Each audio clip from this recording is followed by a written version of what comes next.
வணக்கம். நான் உங்கள் ஜோதிடர் மனோஜ்குமார். எல்லோரும் எப்படி இருக்கிறீங்க? நல்லா இருக்கிறேன்னு நினைக்கிறேன். சப்ஸ்கிரைப் பண்ணாதவங்க சப்ஸ்கிரைப் பண்ணிக்கங்க. ஏன்னா அடுத்தடுத்து வரக்கூடிய ஒரு காணொளிகள்லாம் ரொம்ப ரொம்ப யூஸ்ஃபுல்லாக எல்லாரும் அவங்களோட ராசி எந்தெந்த நிலைமையில் இருக்குன்னு சொல்கிறது டீட்டெயிலாக நம்ம பார்க்க போகிறோம். அப்போ நம்ம இது வரைக்கும் சப்ஸ்கிரைப் பண்ணாதவங்க சப்ஸ்கிரைப் பண்ணிக்கங்க. நம்மளுக்கு சப்போர்ட் பண்ணிட்டு இருக்கிற எல்லா கஸ்டமருக்கும் எல்லா நண்பர்களுக்கும் என்னோட பரிபூர்ண நன்றிகள். தொடர்ந்து நம்ம சேனலை ஃபாலோ பண்ணிட்டுருங்க, கமெண்ட் பண்ணுங்கள். இன்றைக்கி பார்க்கக்கூடிய டைட்டில் என்னென்னு கேட்டிங்கன்னா, குரு பயிற்சி 2024. 2024 குரு பயிற்சி எப்படி இருக்க போகுதுன்னு நான் சொல்கிறத விட நம்மளோட ராசி கட்டங்களில் இருக்கக்கூடிய நட்சத்திரங்கள் ரீதியாகவும் அவங்களுக்கு கொடுத்துருக்கிற கிரக ரீதியான சாராம்சங்களும் அவங்களோட பார்வைகள் எப்படி இருக்கு, குரு யார் யார் எப்படி எந்தெந்த வலிமையில பார்க்க போறாரு, எவ்வளோ பர்சன்டேஜில் இருக்க போகுதுலாம் ரொம்ப டீட்டெயில்டாக ராசி மண்டலத்தோட வரைபடத்தோட உங்களுக்கு டிஸ்பிளே பண்ணி அது எந்தெந்த பாவகத்துல இருந்து எந்தெந்த பார்வையினால பார்க்க போறாருங்கிறது ரொம்ப டீட்டெயில்டாக எக்ஸ்பிளைன் பண்ணியிருக்கிறேன் பின்னாடி. இப்போ மேலே தொடர்ந்து இருக்கக்கூடிய வீடியோ ஃபுல்லாக நீங்கள் பார்த்து உங்களோட ராசிக்கு எப்படி இருக்க போகுது, எந்தெந்த பயிற்சிகள் எந்தெந்த விதமான அமைவுகள் இருக்க போகுதுங்கிறது டீட்டெயில்டாக நீங்களே பார்த்து தெரிஞ்சுக்கிற அளவுக்கு எக்ஸ்பிளைன் பண்ணியிருக்கிறேன். தொடர்ந்து நம்ம வீடியோவை பாருங்கள். இந்த ராசி மண்டலத்தில் நம்ம இப்போ பார்க்கக்கூடிய ராசின்னு கேட்டிங்கன்னா, காலபுருஷ சக்கரத்தின்படி 3வது ராசியான மிதுன ராசி. இந்த மிதுன ராசியில் ஃபஸ்ட்டு எந்த நட்சத்திரத்தை பார்க்க போகிறோம்னா மிருகசீரிஷ நட்சத்திரம் 3 4. இந்த மிருகசீரிஷ நட்சத்திரம் 3 4 அப்படின்னு சொல்கிறது இருக்கிற முன்னாடி 2 பாதங்கள் பார்த்தோம்னா ரிஷபராசிலே பிரிஞ்சிடுறாங்க. இந்த வீட்டுக்கு அதிபதி யாருன்னு கேட்டீங்க அப்படின்னு சொன்னோம்னா, மிருகசீரிஷ நட்சத்திரத்துக்கு அதிபதி பார்த்தோம்னா செவ்வாய் வந்துடுறாரு. இந்த செவ்வாய் பார்த்தோம்னா குரு 7ஆம் இட பார்வையா விருச்சக ராசியை பார்க்குறாரு. விருச்சக ராசி அதிபதி யாருன்னு கேட்டிங்கன்னா செவ்வாய் ஆயிடுறாரு. இப்போ அந்த செவ்வாவோட பார்வைகள் பெற்ற மிருகசீரிஷ நட்சத்திரங்கிறதுனாலையும் இந்த நட்சத்திரத்துக்கு 12ஆம் பாவகம் விரயபாதத்தில் விரயஸ்தானத்தில் குரு உட்காந்துருக்கிறார். இப்போ இந்த விரயஸ்தானத்தில் இருக்கக்கூடிய குரு பார்த்தோம்னா மிருகசீரிஷத்துக்கு எந்த விதமான பாகியத்தை தரப்போறாருன்னு பார்க்க போகிறோம். அப்போ மிருகசீரிஷம் 1 2 பாதங்கள் பார்த்தோம்னா ரிஷபராசியில் குருவோட பயிற்சியான ராசிலேயே உட்காந்துடுறாங்க. அப்போ அவங்களோட ஒரு அமைவும் இந்த ராசிக்கு இந்த நட்சத்திரத்துக்கு உண்டு. இந்த நட்சத்திரத்துக்கு குருவோட அம்சங்கள் பொருந்திய மிருகசீரிஷம் 1 2 பாதங்களோட அமைவுகளும் ஏறத்தாழ ஒரு 100% அமைவுகள் இதுக்கும் செயல்படும்.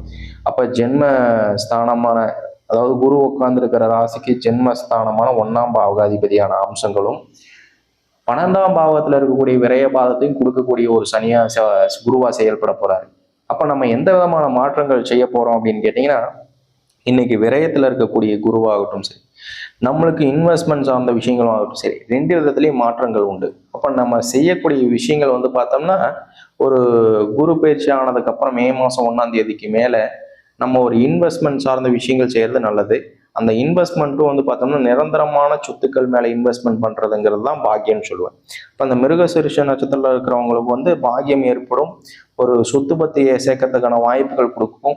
அந்த சொத்து பத்து அப்படின்னு சொல்றது பார்த்தோம்னா நம்மளுக்கு ஒரு ஃபேமிலியில் இருக்கிறவங்க பேரில் இல்லை நம்மளோட ரொம்ப ஒரு க்ளோஸாக இருக்கிறவங்க மேலே இந்த மாதிரி ஒரு விஷயத்தில் இன்வெஸ்ட்மெண்ட் பண்ணுறதுங்கிறது நம்மளுக்கு செட் ஆகுமான்னு கேட்டிங்கன்னா கிடையாது. அந்த இன்வெஸ்ட்மெண்ட் அப்படின்னு சொல்றது பார்த்தோம்னா வருமானத்தை கொடுக்கக்கூடிய ஒரு இன்வெஸ்ட்மெண்ட்டுங்கிறது வேண்டாம். அதுவே நிரந்தரமாக ஒரு லேண்டு மேலேயோ ஒரு வீடு மன மேலேயோ இந்த மாதிரி ஒரு விஷயங்கள் இன்வெஸ்ட்மெண்ட் பண்ணுற மாதிரி இருந்தால் மிருகசீரிஷ நட்சத்திரத்துக்கு ரொம்ப பாக்கியத்தை தரும்னு சொல்லுவேன். அதே மாதிரியே திருவாதிரை நட்சத்திரத்தில் பிறந்தவங்க மொத்தம் 4 பாதங்கள். இந்த திருவாதிரை நட்சத்திரத்தில் பிறந்த நட்சத்திர அதிபதிகள் இவங்களுக்கு பார்த்தோம்னா அதிபதி யாருன்னு கேட்டீங்கன்னா ராகு. இந்த ராகு பார்த்தோம்னா எந்த ஒரு பார்வையிலையும் சரி, ராகுவோட பார்வைகள், ராகு இன்னைக்கு உட்காந்துருக்கிறது மீனராசியில உட்காந்துருக்கிறாங்க. அவங்களோட பார்வைகள் பெறல. ஆனா அந்த வீடு அவர் உட்காந்துருக்கிற வீடு பார்த்தோம்னா குருவோட வீட்டிலேயே உட்காந்துருக்கிறார். அது மட்டும்தான் தவிர்த்து ஆனா ராகுக்கு ஒரு நல்ல பார்வையோ ஒரு பலமோ கிடைச்சிற மாதிரி இல்லை. இப்ப இந்த விரய குரு அப்படின்னு சொல்றது யாருக்கு கொஞ்சம் பிரச்சனையை கொடுக்கறதோ விரயத்தை கொடுக்குற மாதிரி இருக்கும்னு கேட்டீங்கன்னா, இந்த திருவாதிரையில இருக்கிறவங்களுக்கு விரய குரு அப்படின்னு சொல்றது ஏதாச்சும் ஒரு விதமான விரயங்கள் கொடுத்துக்கிட்டே இருக்கும். அந்த விரயங்கள் அப்படின்னு சொல்றதும் பார்த்தோம்னா ஒரு இன்வெஸ்ட்மெண்ட்டோ இல்லை யாருக்காச்சும் குடுக்கல் வாங்கல் சார்ந்த விஷயங்களோ, இல்லை நான் பார்த்தோம்னா எதனாச்சும் ஒரு ஃபண்டிங்ஸ் எதையா நான் போட போறேன், இன்வெஸ்ட்மெண்ட் செய்ய போறேன், ஒரு பார்ட்னர்ஷிப்ல தொழில் செய்ய போறேன், இந்த மாதிரி ஒரு விஷயங்கள் நம்மளுக்கு பிரச்சனையிலையோ பாதகத்திலேயோ சிரமத்திலேயோ கொண்டுட்டு போய் விடுறதுக்கான ஒரு வழிமுறையா திருவாதிரை நட்சத்திரத்துக்கு ஏற்படலாம். அப்ப நம்மளுக்கு வந்து பார்த்தோம்னா இன்னைக்கு இருக்கக்கூடிய ஒரு சூழல்லையும் இந்த குரு பயிற்சியிலையும் விரைய குரு ரொம்ப மோசமா செயல்பட போகுது அப்படின்னு கேட்டீங்கன்னா இந்த திருவாதிரை நட்சத்திரத்துக்கு. அப்ப அந்த வரவு செலவு குடுக்கல் வாங்கல் விஷயம் நம்மளுக்கு எத்தனை இவ்வளவு சொத்துக்கள் இருந்தாலும் எத்தனை கோடிகள் இருந்தாலும் சரி, நம்ம கையில 5 10 இருந்தாலும் சரி, இது யாருக்கும் இருக்கு என்கிட்ட இருக்கு நீங்க வாங்கிக்கங்க அப்படின்னு சொல்லி குடுக்கல் வாங்கல் செட் ஆகாதுங்க. ஏன்னா உங்க ராசி அதிபதியோட குணாவசியங்கள் என்னன்னு கேட்டீங்கன்னா ரொம்ப சகஜமா இருக்கக்கூடிய விஷயங்கள் எல்லாமே வந்து வெளிப்படையா சொல்லக்கூடிய ஆளும் வெளிப்படையா பழகக்கூடிய ஒரு ஆளா இருப்பீங்க. அப்ப மனசுக்குள்ளார ஒண்ணு வச்சுக்காம வெளிப்படையா பேசக்கூடிய அதிபதியிலையும் சீக்கிரம் வந்து பார்த்தோம்னா ஒரு சகாய பலனா ஒரு ஒரு தேவையில்லாத ஒரு சிக்கலையோ பலத்தையோ அனுபவிக்கக்கூடிய ஒரு ராசியா மிதுன ராசி வந்துடும். அப்ப அந்த திருவாதிரை நட்சத்திரத்துல பிறந்தவங்க ரொம்ப ரொம்ப கேர்ஃபுல்லா இந்த வரவு செலவு காசு பணம் இந்த மாதிரி விஷயங்கள்ல ரொம்ப கேர்ஃபுல்லா இருக்கணும்னு சொல்லுவேன். எந்த அளவுக்கு நம்மளுக்கு வந்து விரயமாக போகுது அப்படின்னு சொன்னோம்னா வரவுக்கு மீறின செலவினங்கள் ஆக போகுது. அந்த செலவினங்கள் வந்து பார்த்தோம்னா நிரந்தரமா இருக்கக்கூடிய ஒரு விஷயத்துல நம்ம சேர்த்துக்கிறது, பலம் அமைச்சிக்கிறது, இல்ல டியூ ஒரு ஒரு வண்டி வாகனம் எடுத்து அதை மூலியமா டியூ போட்டுக்கிறது, ரீஃபண்டிங் பண்றது, இல்ல சீட்டு கீட்டு போட்டு 10 பேர்த்தோட ப்ராப்ளத்துல இன்னும் இன்வால்வ் ஆகிக்கிறது, இந்த மாதிரி விஷயங்களை நம்ம சேர்த்துக்கிறதுங்கிறது நம்ம அமௌண்ட்டுக்கு சேஃப்டி பலத்தை ஏற்படுத்தி கொடுத்துரும். அதுவே ஒருத்தர்கிட்ட போட்டுட்டு ரிட்டர்ன் அவங்கள வந்து ரீஃபண்ட் ஏற்படுத்திட்டு இருக்கிறோம், இல்லை வட்டி கடன் இந்த மாதிரி விஷயத்துக்கு நம்ம கொடுத்துருந்தோம்னு சொன்னோம்னா அதுக்கு கொஞ்சம் பெண்டிங் ஆகக்கூடிய குரு பயிற்சி அது செயல்படும். கடைசியாக பார்க்க முடியும்னா இந்த புனர்பூச நட்சத்திரம். இந்த புனர்பூச நட்சத்திரம் வந்து பார்த்தோம்னா மொத்தம் 3 நட்சத்திரங்கள், அதாவது மொத்தம் 3 பாதங்கள் உள்ளடக்கிய ஒரு நட்சத்திரமா வரப்போறாங்க. கிட்டத்தட்ட 80 டிகிரிலேருந்து 90 டிகிரி, இந்த 10 டிகிரிக்கு வந்து பார்த்தோம்னா இந்த புனர்பூச நட்சத்திரம் தான் மிதுன ராசிக்கு வேலை செய்ய போகுது. இந்த வீட்டு அதிபதியே யாருன்னு வரீங்க கேட்டீங்கன்னா குரு. இந்த குரு வந்து பார்த்தோம்னா உங்களோட நட்சத்திரத்துக்கு 7ஆம் வீட்டு அதிபதியாகவும் 10ஆம் வீட்டு அதிபதியாகவும் வரப்போறாங்க. அப்போ 7க்கும் 11க்கும் உடைய குரு வந்து பார்த்தோம்னா உங்களுக்கு 12ல விரயஸ்தானத்துல உட்கார போறாரு. இந்த விரயஸ்தானத்துல இருக்கக்கூடிய குரு வந்து பார்த்தோம்னா நம்மளுக்கு தொழில் ரீதியாகவும் சரி, இல்லை வீட்டில் ஒய்ஃப் ரீதியாவோ இல்லை பார்ட்னர்ஷிப் சார்ந்த விஷயங்களாவோ ரொம்ப கேர்ஃபுல்லாக ரொம்ப தெளிவாக வேலை செய்கிற மாதிரி இருக்கு அப்படின்னு சொன்னோம்னா நம்மளுக்கு அதுக்கான சேஃப்டி ப்ரிகாஷன்ஸோட வேலை செய்கிற மாதிரி தான் இந்த புனர்பூச நட்சத்திரத்துக்கு ரொம்ப ஜாக்கிரதையாக இருக்கலாம். அப்போ இந்த மிதுன ராசியில் பிறந்தவங்களுக்கு வந்து பார்த்தோம்னா புனர்பூச நட்சத்திரத்தில் இருக்கிறவங்களுக்கு குரு அப்படியானது வந்து பார்த்தோம்னா உங்களுக்கு 7ஆம் வீட்டு அதிபதியாகவும் 10ஆம் வீட்டு அதிபதியாக வந்துடுறாங்க. இவங்க 12ல போய் மறைஞ்சு உட்கார்றப்ப நம்மளுக்கு அந்த விரய குரு அப்படின்னு சொல்றது வேலை செய்யும். அந்த வேலை செய்யறதுனால இதுல மட்டும் ரொம்ப கேர்ஃபுல்லா பக்குவமா வேலை செய்யற மாதிரி இருக்கு அப்படின்னு சொன்னோம்னா இந்த குரு பயிற்சியில நம்மளுக்கு விரயமா இருந்தாலும் அதை சுப விரயங்கள் ஆகிறதுக்கான வாய்ப்புகளை பலப்படுத்தி கொடுக்கலாம். அடுத்தது இந்த ராசி மண்டலத்துல ராசி கட்டங்கள் இப்போ வரைபடம் கொடுத்துருப்பேன். இதுல இன்னைக்கு பார்க்கக்கூடிய ராசி வந்து பார்த்தோம்னா மிதுன ராசி. இவ்வளவு நேரம் நட்சத்திரத்தை பத்தி பேசணும். இப்ப ராசி அதிபதியான பலன்கள் பொது பலனா என்ன இருக்கு? அப்ப மிதுன ராசிக்கு கிட்டத்தட்ட 12ல விரய குருவா வரப்போறாரு. இந்த விரய குருவா இருக்கிறது வந்து பார்த்தோம்னா ஒரு நட்சத்திரத்துக்கு ஒரு பாவகாதிபதி ஏற்படுத்திட்டோம். ஆனா இந்த மிதுன ராசிக்கு கிட்டத்தட்ட 60 டிகிரிலிருந்து 90 டிகிரி வரைக்கும் வேலை செய்ய போறாரு. இவர் ஆண் ராசியா போயிடுறாரு, உபயராசியாவும் ஏற்படுத்திடுறாரு. இந்த உபயராசி அப்படின்னு சொல்றப்ப வெளிப்பட்ட பார்வைக்கு சுபாவத்துக்கு ரொம்ப பொறுமைசாலியாகவும் அமைதியா இருக்கிற மாதிரி தெரியலாம். அதே மாதிரி இவங்களோட முடிவுகள் வந்து பார்த்தோம்னா ரொம்ப ஒருத்தரை டிபெண்ட் பண்ணியே இருக்குன்னு சொல்லுவோம். இப்போ டிபெண்டான ஜாதகம்னு சொல்றது வந்து பார்த்தோம்னா எதனாலனா இந்த காற்று ராசி சீக்கிரமா வந்து பார்த்தோம்னா ஒரு சில சேஞ்சஸ் வந்து ஆகுவாங்க. இப்போ இதுதான் முடிவு அப்படின்னு சொல்றது வந்து கம்பல்சரி எடுத்துக்க மாட்டாங்க. நேர காலங்களுக்கு தகுந்த மாதிரி அவங்களோட முடிவுகளை மாத்திக்குவாங்க. இல்லை ஒருத்தர் சொல்றாங்க அப்படின்னு சொன்னோம்னா அது ஈஸியாக அக்செப்ட் பண்ணிக்கக்கூடிய ஒரு ராசியாகவும் மிதுன ராசியை சொல்லலாம்.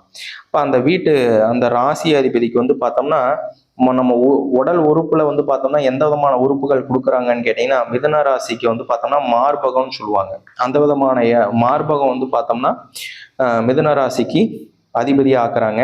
அப்ப வந்து ஒரு தோற்ற ரீதியா பார்க்கணும் அப்படின்னு சொன்னோம்னா இவங்களுக்கு மார்பகம் சார்ந்த ஒரு விஷயங்கள் எதை சார்ந்த ஒரு பாதகாதிபதி கொடுக்க போறாங்க. இதுக்கான விரயங்கள் இப்ப நம்ம எதுவும் பெரிய விதமான அபரிவிதமான விரயங்கள் கொடுக்கக்கூடிய விஷயங்கள் கிடையாது. இருந்தாலும் இந்த மிருகசீரிஷ நட்சத்திரம் அப்படின்னு சொல்றது வந்து பார்த்தோம்னா செவ்வாவோட அதிபதியா ஆகுறாங்க அப்படின்னு சொல்றப்ப இந்த மிதுன ராசியில பிறந்தவங்க மிதுன ராசியில மிருகசீரிஷ நட்சத்திரத்துல பிறந்தவங்க மட்டும் வந்து பார்த்தோம்னா மார்பகம் சார்ந்த எதனாச்சும் ஒரு பிரச்சனைகள் இருக்கு, பெண்கள் குறிப்பா பெண்கள் எடுத்துக்கிட்டா மார்பகம் சார்ந்த எதனாச்சும் பிரச்சனைகள் இருக்கு அப்படின்னு சொன்னோம்னா அது கொஞ்சம் மெடிக்கல் சார்ந்த விஷயங்கள நீங்க ஹாஸ்பிட்டல்ல பார்த்து கொஞ்சம் டீப்பா செக்அப் பண்ணிக்கிறது, இல்லை அதுக்கான ட்ரீட்மெண்ட் என்ன செய்யறதுக்கு அப்படிங்கிறதுக்கான விஷயங்கள் நீங்க ப்ராப்பரா பண்ணிக்கிறது நல்லது. அதே மாதிரி இந்த மிதுன ராசிக்கு தன்மைகள் அப்படின்னு சொன்னோம்னா உபயம்னு சொல்லுவாங்க. அதே மாதிரி அவங்களுக்கு வந்து நட்சத்திர ஆதி அதிபதிகள், அதாவது அவங்களுக்கு உகந்த நிறங்கள் அப்படின்னு சொன்னோம்னா பச்சை நிறத்தை சொல்லலாம். பச்சையா இருக்கக்கூடிய நிறம் அப்படின்னு சொல்றது வந்து பார்த்தோம்னா அவங்களுக்கு நல்ல விதமான ஒரு ராசிக்கல்லாகவும் ராசி பலன்களாகவும் ஏற்படுத்தி கொடுக்கும். அதே மாதிரி திசை, இவங்க எந்த ஒரு திசையை வந்து அனுகூலமான திசையை ஏற்படுத்திக்கலாம் அப்படின்னு கேட்டீங்கன்னா இவங்களுக்கு மேற்கு திசை அப்படின்னு சொல்றது ரொம்ப அனுகூலமான திசையா இருக்கும். அதே மாதிரியே ஒரு இந்த ராசி அதிபதிக்கு ஒரு பகையான கிரகங்கள் அப்படின்னு சொன்னோம்னா செவ்வாவும் குருவா ஆயிடுறாங்க. இந்த மிதுன ராசிக்கு செவ்வாவும் குருவும் பகையாகிறப்ப வந்து பார்த்தோம்னா இந்த அந்த விரைய குரு ரொம்ப வீரியமா செயல்படக்கூடிய ஒரு குருவாகவும் செயல்பட்டுவார். கடைசியா அந்த நட்சத்திரங்கள் வந்து பார்த்தோம்னா எந்தெந்த நட்சத்திரங்கள் ரீதியா, அந்த நட்சத்திரங்கள் ரீதியா பாதகம் நம்ம ஏற்கனவே பார்த்துருந்தோம். அந்த நட்சத்திரங்கள் வந்து பார்த்தோம்னா மிருக சீர்ஷ நட்சத்திரம், சித்திர நட்சத்திரம், அவிட்ட நட்சத்திரம், இது மூணுமே வந்து பார்த்தோம்னா செவ்வாவோட அதிபதியா வந்துருவாங்க. இந்த செவ்வாய் வந்து பார்த்தோம்னா உங்களுக்கு 6ஆம் வீட்டு அதிபதியாகவும் 11ஆம் வீட்டு அதிபதியாக வந்துடுறாங்க. அப்போ அந்த விரயம் குடுக்கல் வாங்கல் விஷயத்துல ரொம்ப கேர்ஃபுல்லா இருக்கணும்னு சொல்லுவேன். ரொம்ப ஒரு பொறுப்பான ஒரு அமைவா இருந்து குடுக்கல் வாங்கல் விஷயத்துல ரொம்ப கேர்ஃபுல்லா இருக்கிறது, கொடுக்கறதே மேக்சிமம் வேண்டாம்னு சொல்லுவேன். அதே மாதிரி திருவாதிரை நட்சத்திரம், சுவாதி நட்சத்திரம், சதய நட்சத்திரம் பாருங்க, இவங்க 3 பேருமே ராகுக்கு அடிபணிஞ்சு போயிடுவாங்க. இவங்க வந்து பார்த்தோம்னா தொழில் ரீதியான விஷயங்களையும் இல்லை பார்ட்னர்ஷிப் சார்ந்த விஷயங்களையும், ஏன்னா 7ஆம் வீட்டு அதிபதியும் 10ஆம் வீட்டு அதிபதியும் வரக்கூடிய குரு. இது ராகு வந்து பார்த்தோம்னா 10ல உங்களோட ராசிக்கு 10ல போய் உட்கார போறாரு. அப்ப 10ல உட்காரக்கூடிய ராகு வந்து பார்த்தோம்னா இன்னைக்கு தொழில் ரீதியான விஷயத்துல ரொம்ப கேர்ஃபுல்லா, ரொம்ப பொறுமையா அதுக்கான ஒரு முடிவுகள் இருக்கிறதுங்கிறது ரொம்ப ஜாக்கிரதையா இருக்கக்கூடிய ஒரு வாய்ப்பா செயல்படும். கடைசியா அந்த புனர்பூச நட்சத்திரம், விசாக நட்சத்திரம், புரட்டாதி நட்சத்திரம், இவங்க 3 பேத்துக்கும் குருவே அதிபதியா இருப்பாங்க. இந்த குரு எங்க இருக்கிறாருன்னு கேட்டீங்கன்னா உங்களுக்கு 7ஆம் வீட்டு அதிபதியாகவும் 10ஆம் வீட்டு அதிபதியாக வரக்கூடிய 12ல விரயஸ்தானத்துல உட்காந்துருக்கிறேன். ஸோ இதோட விஷயங்களும் வந்து பார்த்தோம்னா உங்களுக்கு ரொம்ப டீட்டெயிலாக இந்த விஷயங்கள் பார்த்து தெரிஞ்சுக்கிட்டு இருப்பீங்கன்னு நினைக்கிறேன். அப்போ இருக்கிறதுல வந்து பார்த்தோம்னா மிதுன ராசி அதிபதி ரொம்ப கேர்ஃபுல்லாகவும் ரொம்ப ஜாக்கிரதையாகவும் செய்யக்கூடிய இன்வெஸ்ட்மெண்ட், வரக்கூடிய வருமானத்தை ரொம்ப ஒரு சேஃபாக செக்யூரான ஒரு ஃபண்டிங்ஸில் செய்கிறது நல்லது. ஒரு ஆசபாசமாக இருந்தாலும் சரி, பந்த பிணைப்பாக இருந்தாலும் சரி, இல்லை ரொம்ப க்ளோஸாக இருக்கக்கூடிய ஃப்ரெண்ட்ஷிப்பாக இருந்தாலும் சரி, எப்படியாப்பட்ட ஒரு ரிலேஷன்ஷிப்பாக இருந்தாலும் சரி, அவங்க கிட்ட குடுக்கல் வாங்கல் அப்படின்னு சொல்றது புதுசாக ஒரு இன்வெஸ்ட்மெண்ட் செய்யறது அப்படின்னு சொல்றது வேண்டாம். ரீஃபண்டபிள், திருப்பி நான் கடனை எப்போனாலும் கொடுக்க தான் போறேன் அப்படின்னு சொல்லக்கூடிய விஷயங்கள் இந்த மாதிரி நேர காலங்களில் நீங்கள் பயன்படுத்திக்கிறது, கொடுக்கறது அப்படின்னு சொல்றது ரொம்ப நல்ல பலனாக இருக்கும். இந்த மிதுன ராசிக்கு முன்னாடியே நம்ம பார்த்த விஷயங்கள் அனைத்தும், அதாவது நட்சத்திர ரீதியாகவும் சரி, ராசி மண்டலங்கள் ரீதியாகவும் சரி, நம்மளுக்கு என்னென்ன மாற்றங்கள் ஏற்பட போகுது நம்ம டீட்டெயில்டாக பார்த்தோம். இப்போ அதுவே கோச்சார பலன் ரீதியாக நம்ம மிதுன ராசிக்கு குரு வந்து 7ஆம் வீட்டு அதிபதியாகவும் 10ஆம் வீட்டு அதிபதியாக வரக்கூடிய குரு எந்த விதமான ஒரு அமைவுகளை செய்ய போறாரு. நம்மளுக்கு 7ஆம் வீட்டு அதிபதியாகவும் 10ஆம் வீட்டு அதிபதியாக வர குரு வந்து 12ல விரயஸ்தானத்தில் உட்காந்துறாரு. இப்போ விரயஸ்தானத்தில் உட்காரக்கூடிய குரு வந்து பார்த்தோம்னா நம்மளுக்கு பார்ட்னர்ஷிப் ரீதியாகவும் சரி, ஒரு சப்போர்ட் புதுசாக ஒரு தொழில்துறை ஆரம்பிக்கலாம், புதுசாக எதனாச்சும் ஒரு விதமான ஒரு இன்வெஸ்ட்மெண்ட் செய்யலாம், இப்போ எல்லாரும் சேர்ந்து ஒரு பொதுவாக ஒரு சீட்டு கீட்டு இல்லை ஒரு கமிட்மெண்ட்டாக ஒரு விஷயங்கள் செய்யலாம் அப்படின்னு சொல்லக்கூடிய விஷயங்கள் அனைத்தும் ஒரு மாற்றங்களோ பிரச்சனையோ இன்வெஸ்ட்மெண்ட் சார்ந்த விஷயங்களுக்கு போகிறப்ப அது லாஸ்ட்ல கொண்டு போய் வர்றதுக்கான நேர காலங்களை செஞ்சிடும். அதே மாதிரி 10ஆம் இடம் அப்படின்னு சொல்றப்போ தொழில்காரகத்துவத்துக்கும் இந்த பார்ட்னர்ஷிப்புக்கும் ஒரு ரிலேஷன்ஷிப் உண்டு.